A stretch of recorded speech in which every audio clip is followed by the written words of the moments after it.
Did you know that 97% of people never achieve financial freedom, even if they work their whole lives? It's not about luck, not about education, it's about mindset and habits. I was one of those 97% myself until one day I heard a phrase that changed everything. Who you have become is the reason you have what you have. If you want to find out how to join the 3%, stay until the end, because in the practical part, I'll give you a tool that I personally received from my mentor. Also, subscribe so you don't miss the next videos, because it's going to go even deeper. Why do some people work for 40 years and still barely make ends meet, while others build empires in just 5 years? Why do thousands live as if following a script someone else wrote for them, while a few write their own? And most importantly, why do even smart, hardworking, honest people never become financially free? These are not rhetorical questions. These are the exact questions I began asking myself when I was 25. I was broke, in debt, and had no prospects. And then one evening, my mentor, Mr. Schoaf, asked me, "Jim, who have you become to receive what you have? Not how hard you work, not what you deserve, but who you've become."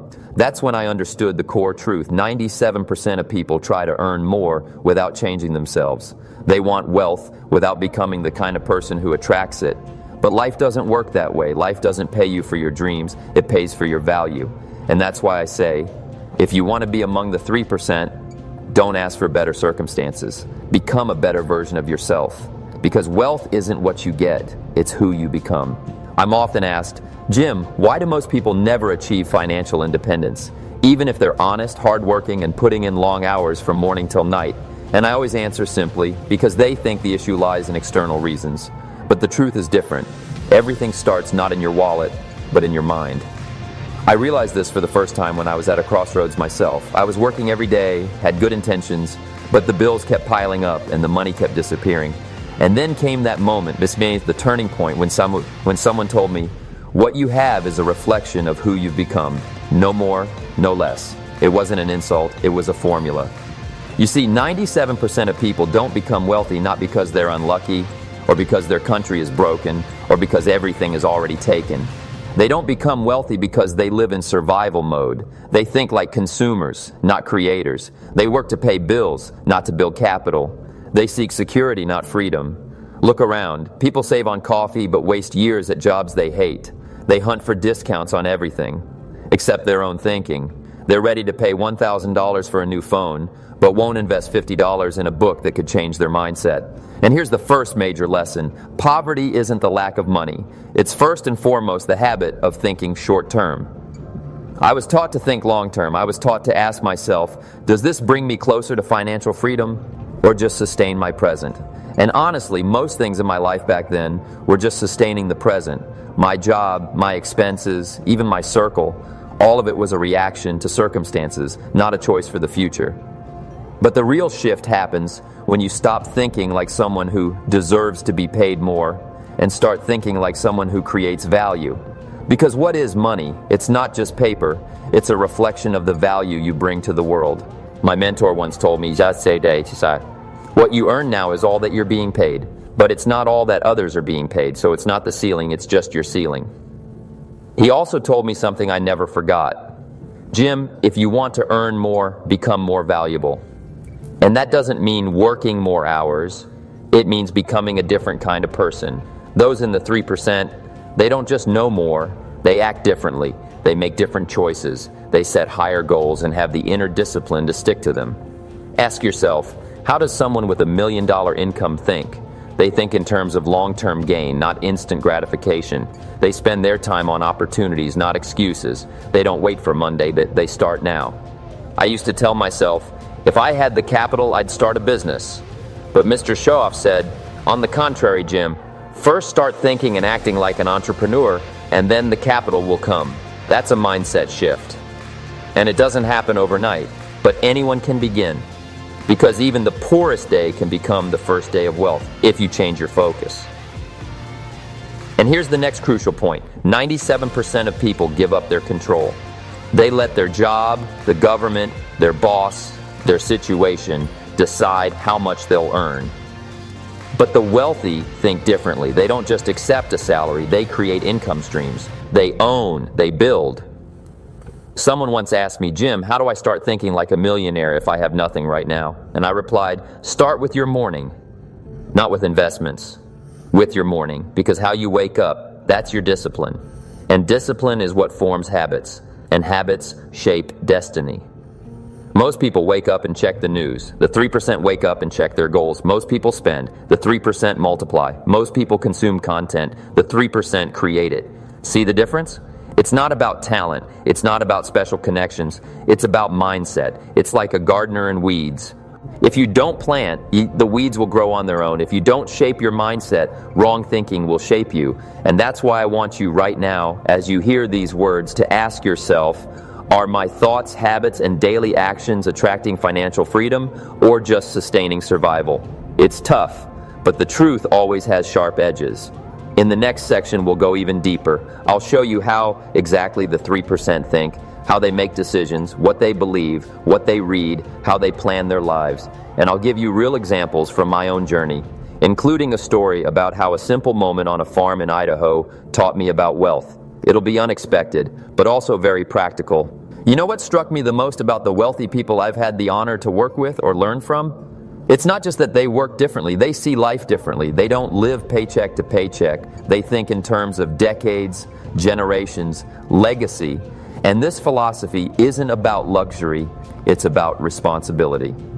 I grew up on a farm in Idaho. My family wasn't wealthy. We worked hard, rising before the sun. But there was one thing I didn't understand back then.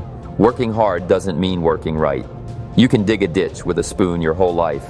That doesn't mean you're getting closer to success. And one day, as a young man, I was watching my father standing in the field, assessing the land. He wasn't just digging or sowing, he was planning. He saw the season ahead. He saw the harvest where others saw only dust. And that's when I first understood that those who want to reap more must think like a farmer. Long-term, strategically, and most importantly, consistently. That's the mindset the 3% live by. When I met Mr. Shoaff, he taught me a very simple yet profound idea. Don't start your day until you finished it on paper. In other words, plan. Plan every day. Your spending, your actions. Most people live reactively. Something happens, and they respond. But the 3% live proactively. They create the script for the future, and every day they play the lead role. Now let's look at how they make decisions. This is crucial. Those in the 97% decide based on comfort. Is it easy? Do I feel like it? Is it not scary? But the 3% choose from a different place. Will this bring me closer to my goal? If the answer is yes, they act, even if it's scary, uncomfortable, or unfamiliar. That's why when I was just starting my career, I did one thing that terrified me. I started public speaking. I feared the stage. I worried about every word, but I knew that if I wanted to be influential, I had to become someone who could persuade. And you know what? My first speeches were terrible, but each one got better because I decided not to wait for confidence. I acted to earn confidence. That's how the 3% think. They don't wait for the perfect moment. They create it. They don't wait to become smarter. They learn. They don't wait to stop being afraid. They move through fear. And here's another key point. Environment. You've heard the saying, you are the average of the 5 people you spend the most time with. It's true. When I was surrounded by people who only complained, who said, that's impossible, that's not for us, I lived the same way. But when I began to listen to others, reading books, talking to those who think big, my standards began to change. Poverty is contagious, but so is wealth. And it doesn't start in a bank account, and it starts with a conversation, a thought, and inspiration. That's why I always say, change the information you surround yourself with. Listen to those who are already where you want to go, not those giving advice without results. Also, the 3% constantly invest, but not just in stocks or real estate. They invest in themselves, in skills, in courses, in mentors. Someone once asked me, if you had only $100 left, what would you do? And I said, I'd buy the best finance book I could find and read it cover to cover, because knowledge changes destiny. Now imagine, someone spends $30 on lunch without thinking, but a $30 book they consider expensive. That's why 97% stay where they are. And finally, discipline. You've heard the phrase, discipline is the bridge between goals and accomplishment. That's not just a nice quote, it's absolute truth. Because even the best strategy is worthless if you can't make yourself get up in the morning when you don't feel like it. If you can't choose long-term benefit over short-term pleasure. If you can't say no to what distracts from your purpose. Wealthy people aren't special. They just do the right things, and even when they don't feel like it. So ask yourself again, am I thinking like the 3%? Am I acting from purpose or from fear? Am I planning my day or letting the day plan me? Because until you take full responsibility for your thoughts, your choices, your habits, you won't escape the 97%. But that's not all. In the next section, I'll show you the third key to the 3% mindset, emotional management of money. Because money isn't just numbers, it's emotions, it's psychology, it's how you relate to wealth, risk, and your own value. I'll share how one shift in my attitude toward fear helped me land my first big contract. And I'll give you another quote that might flip your world. If you've ever tried to save money, invest in something new, or start a business, you've likely felt fear. And that's normal, because the truth is, money isn't just about math, it's about emotions. It's tied to our fears, beliefs, even our sense of self-worth. And here lies the third major barrier that separates the 97% from the 3%, emotional management of money. I remember at the beginning of my journey, I got my first offer to run a paid seminar. The amount they offered me seemed astronomical at the time, and you know what happened? I got scared. Scared that I wouldn't meet expectations, that I wasn't ready yet, that someone would say, "Who is he to charge that much?" Fear paralyzed me, and that's when I recalled my mentor's words. Jim, your finances will never grow beyond your belief in your own value. Here's the thing. We can study investment principles, read about the market, repeat affirmations, but if deep down we don't believe we deserve wealth, we'll either not earn it or we'll lose what we do earn. That's financial psychology. I've seen it again and again. People win the lottery, and 2 years later they're broke again. Why? Because external money doesn't change internal self-worth. If you haven't grown inside, wealth will break you, not bless you. But someone who thinks like the 3%, even starting with zero, will find a way to create capital because their compass is different. Here's another example. I once delayed a critical business decision because I was afraid of losing money. It was supposed to be my first major event, and I needed to invest a few $1,000s. That was a big amount for me then. And you know what I did? I didn't calculate. I hesitated. I didn't analyze. I worried. Fear froze me. And again, I remembered Mr. Schaaf's words. Don't let the fear of loss rob you of the chance to gain. I did that event, and it brought me 10 times more than I spent. But most importantly, it restored my belief in myself. Here's the principle. Wealthy people treat money as a tool, the poor as a taboo. The wealthy study money, the poor are ashamed to talk about it, the wealthy are willing to take smart risks, the poor wait for a 100% guarantee. But there's an even deeper level, the attitude toward losses. Those who stay in the 97% fear mistakes. They think, what if I lose? The 3% ask, what will I learn if I try? The mindset difference is massive because in reality, every loss is a tuition fee for experience. And if you're willing to pay, you'll grow. I remember a story from my life. A man came up to me after a seminar and said, I lost $10,000 on a bad investment, total failure. And I asked him, what did you learn? He said, never invest in what you don't understand. And I replied, then it wasn't a loss. It was a $10,000 lesson, and that's cheaper than an MBA. So here's another key belief that shapes the 3% mindset. Failure is not a catastrophe, it's part of the process. Edward Barnes didn't become Edison's partner in one day. He arrived in New Jersey broke, but he had a vision, and when he was offered a small job, he didn't take offense. He worked like a partner before he became one. His entire attitude was, I'm already the person I want to be, the world just doesn't know it yet. That's the essence. Wealth doesn't come to the one waiting for it. It comes to the one who already lives like someone who deserves it. Not materially, but in mindset, discipline, vision. And one more thing. People in the 3% never treat money as the ultimate goal. It's a tool. They understand true value isn't in the money. It's in who you became earning it. Because that's what you'll take with you to the next project, the next crisis, the next victory. Now let's take a step forward. In the next part, I'll ask you 5 self-assessment questions that will help you honestly determine whether you're thinking like the 97% or have already started the journey to the 3%. But don't worry, this won't be a test. It'll be a moment of meeting yourself. Remember, we don't blame, we analyze, we build strength, and we prepare for the practical breakthrough in the final part of this video. Ready for the interactive section? So, the moment of meeting yourself has come, because this is where real growth begins. Not in information, but in reflection, in honesty, in the inner mirror. Are you ready? I'm going to ask you 5 questions. For each one, rate yourself on a scale from 1 to 10, where 1 means this isn't me at all, and 10 means this is my reality every day. Don't overthink. Answer in the moment, as it is. Sometimes the first answer is the truest. Question 1. How clearly do you know your financial goal for the next 12 months? Can you say right now, I want to earn X dollars, create X asset, reduce debt by X? Remember, vague goals bring vague results. 1 is I have no specific goal. 10 is I have a written goal with numbers, deadlines, and a plan. Question 2. How consistently do you act on that goal daily? Is your day a step towards your goal, or just a series of reactions to circumstances? 1 is, my day is dictated by others, situations, or random events. 10 is, every day I consciously take actions that bring me closer to my goal. Question 3. Does your current mindset reflect the thinking of someone who already has what you want? Imagine, how would someone with your financial goal think?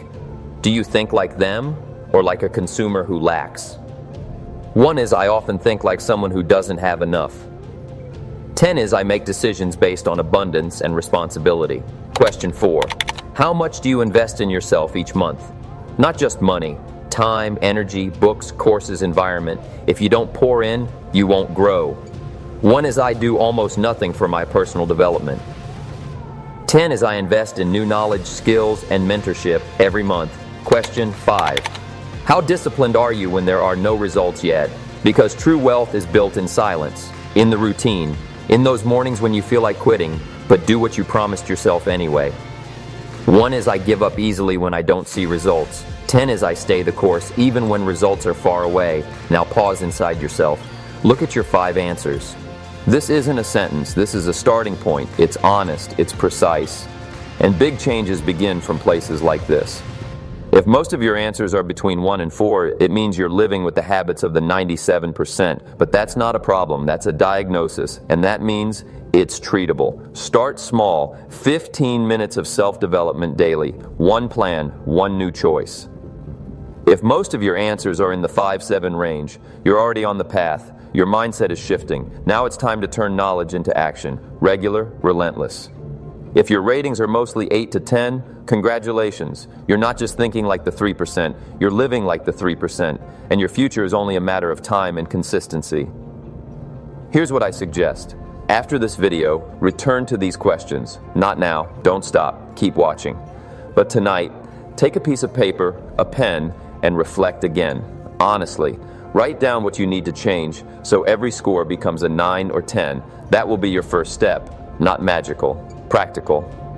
Now drop in the comments one of your scores that surprised you, one you didn't expect. Maybe it will be the moment that wakes something in you. And if this video resonates with you, don't forget to subscribe, like, and share it with a friend who's also ready to break out of the 97%. Someone once told me, Jim, the greatest risk in life is to live it without ever unlocking your potential. And it's true, because we weren't born just to survive, we were made to create, to inspire, to grow. But something strange happens to most people. They start with a dream and end in compromise. Why? Because it's comfortable, because habits defeat desire, because fear paralyzes action. And that's exactly why 97% of people remain at the same level they started. They're not stupid, not lazy. They simply never made the internal decision to become someone worthy of more. And here's what I want you to take away from this video. Wealth isn't money, it's not cars, it's not status. It's the result of who you became on the path to your goal.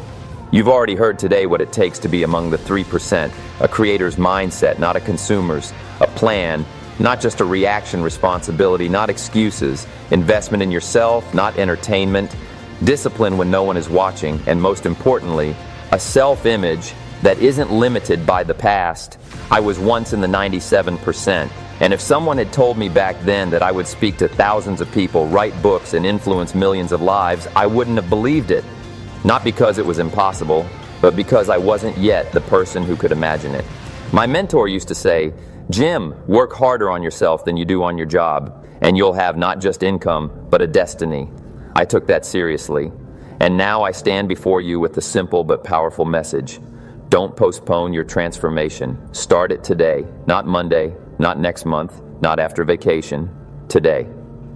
Because while most are thinking, comparing, doubting, the 3% are acting. They get up earlier, they read while others scroll, they take risks while others wait for permission, and that's why they have different results. So I'll leave you with the phrase that became my awakening. Don't wish life were easier, wish you were better. Jim Rohn, become the kind of person who doesn't just listen to videos like this, but turns them into a plan of action, and then you'll gain not only new income, but a new identity, and that is the greatest reward, because in the end, you weren't born for the 97%. You were born to be the exception, to be the example, to be the living proof of a potential others lost along the way. Your time is now. Your path is right in front of you. Your choice is the only one that truly matters.